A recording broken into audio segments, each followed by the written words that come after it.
Hello and welcome back to my channel.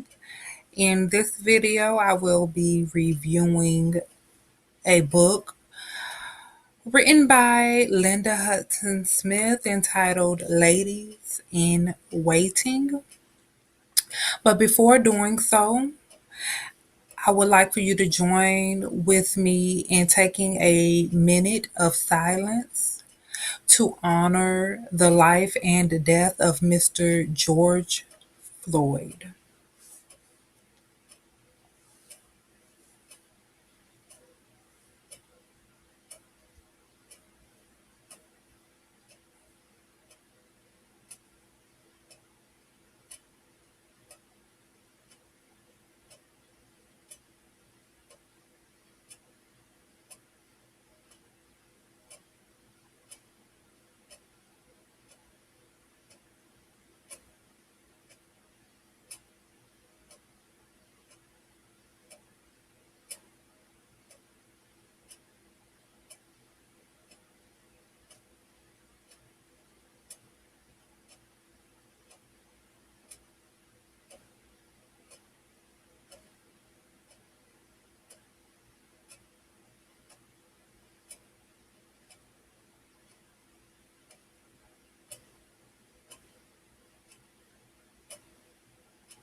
Thank you. And what I'd like to say further about the situation going on as far as protesters and the prosecution of the officers involved in the death or murder of George Floyd is is this. I find resolve by submitting to a power higher than myself to win the battle against the powers that be. And what I learned as a Bible believer is that we fight not against flesh and blood, but against principalities and strongholds. And maybe some people other than myself saw in the eyes of the officer who murdered Mr. Floyd that there is, or at least at the time of the incident, there was some sort of stronghold over the officer to have no mercy at a man pleading for his life, who was completely at his mercy, but to show no mercy as a serviceman, as an officer under oath by law, is completely irrational. And there was some stronghold. So I urge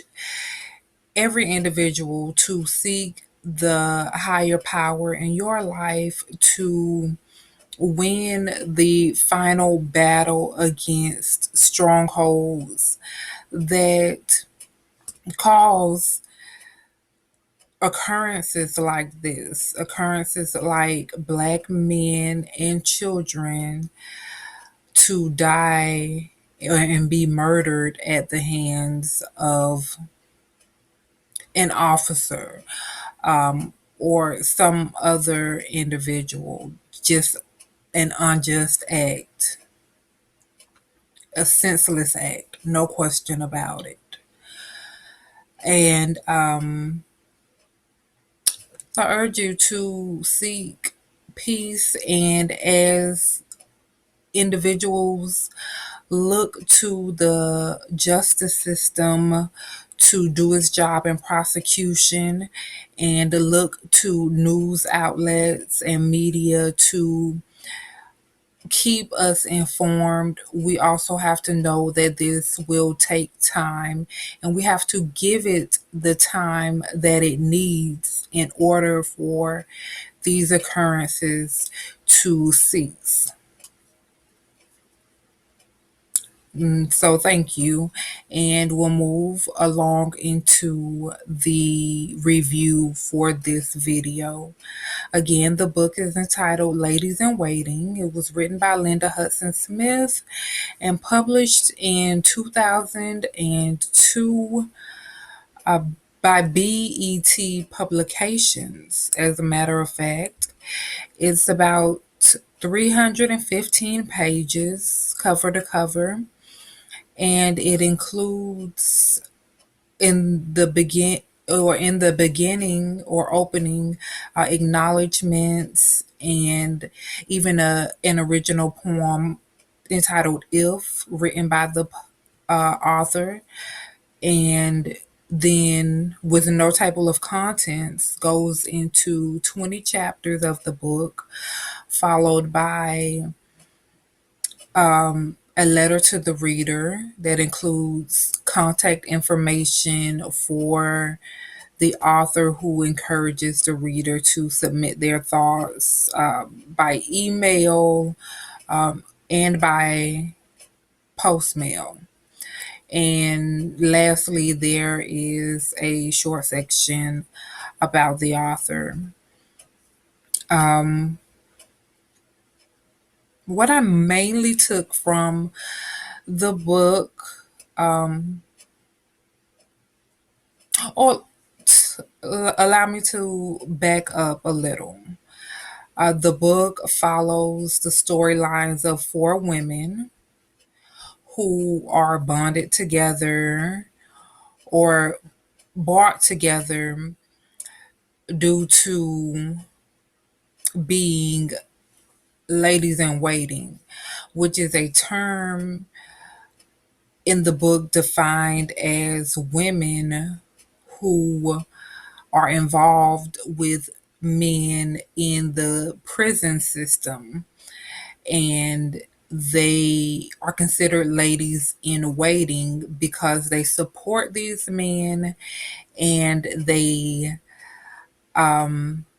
they're basically waiting for the release of their loved one, whether it be their spouse, their boyfriend, their sons, and so on and so forth. One woman is characterized by her spiritual identity as a first lady of a church. Her husband, who's a pastor, is arrested, wrongly so. Two other women who she formed relationships with have boyfriends who experience going in and out of prison, and with that they experience women outside of their relationship who are involved with their men, and even having to travel to and from prison visits with children. And a fourth woman who is accustomed to a very rich lifestyle thanks to her husband, but finds herself alone because of some shenanigans her husband is involved in. The focus or the reoccurring theme in Linda Hudson Smith's book, and I have the hard copy, and couldn't get a quote on the pricing for it, but I have the hard copy with me, which if I had to guess, could probably be purchased for no more than $15. But the reoccurring theme in the Linda Hudson Smith book, Ladies in Waiting, I would say is relationships, all sorts of relationships. And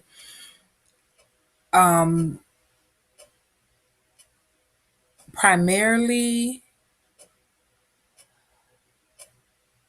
the primary relationship would be that between men or black men and the legal system.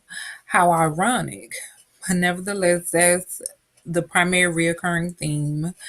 There's that relationship. Also, the relationship between men and their women and children.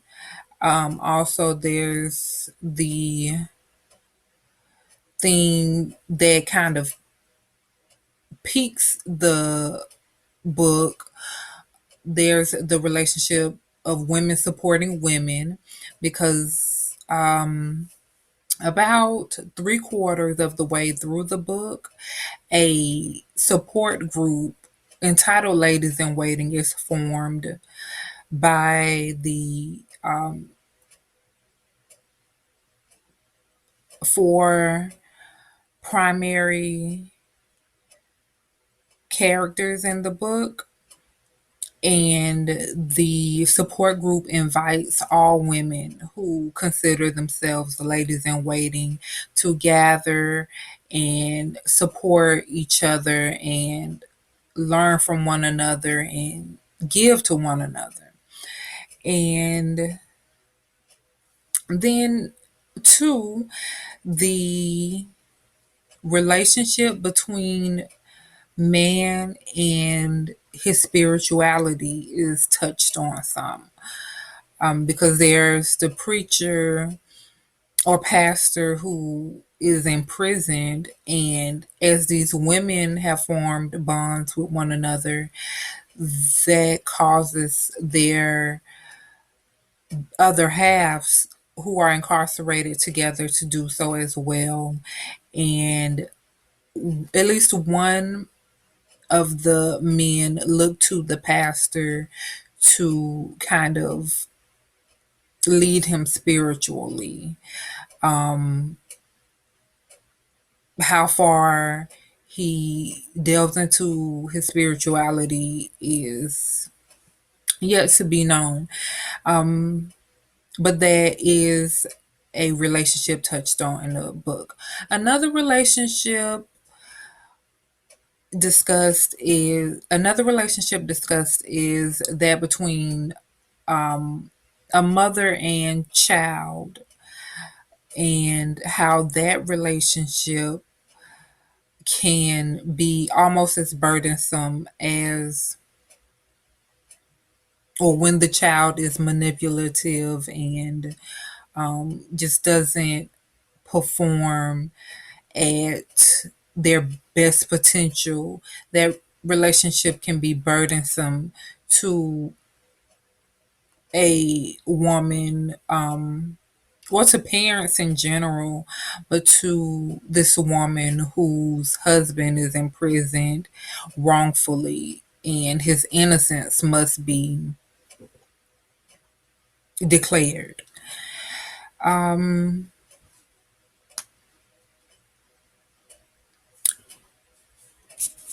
So, needless to say, too, this book is a fiction story and is yet to be finished. I actually have not completed reading the book in its entirety. I'm at chapter 16 of 20 and have more to read,